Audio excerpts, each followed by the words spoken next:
Сайн бацхан уу? Та өдөр ингээд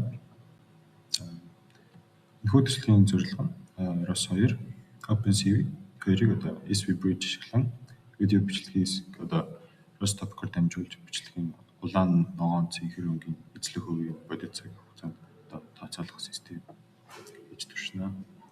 Тэгээд файлуудыг танилцуулбал image publisher буюу одоо энэ тарагдж байгаа код нь одоо видео файлыг фрейм бүрээр нь уншиж камера image одоо topic руу publish хийдэг. Хоёрт код нь color detector гэж байгаа. Энэ нь болохоор зургийг одоо subscribe хийж OpenCV ашиглан өнгийг нь боловсруулалт хийдэг. Тэгээд хэрхэн ажиллах вэ гэхээр одоо файлуудаа бэлтжгээд build хийж хооронд нь холбоод энэ нь болохоор workspace-с source хийж байгаа command. Хэрхэн ажиллах вэ гэхээр терминал нэг дээрээ publisher-ыг дуудаж өгөөд терминал хоёр дээрээ detector кодоо дуудаж өгнө. Тэгснээр манай үр дүн харагдах ёстой. Энд одоо улаан өнгө 100%-аар эзэлж байна. Одоо ягаан горж ирээд улааны хувь бараад багасч байгаа харж байгаа.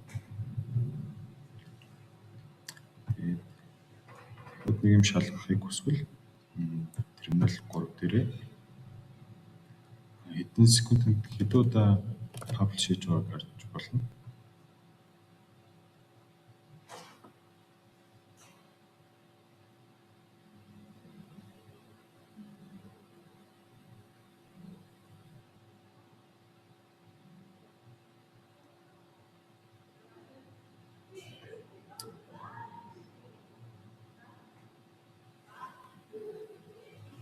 Маш удаан байна.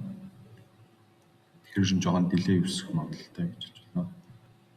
Үр дүнд нь одоо 3 өнгөө буруулангийн ялгаж харж чадж байгаа. Тэгээд ажиллах зарчим нь болохоор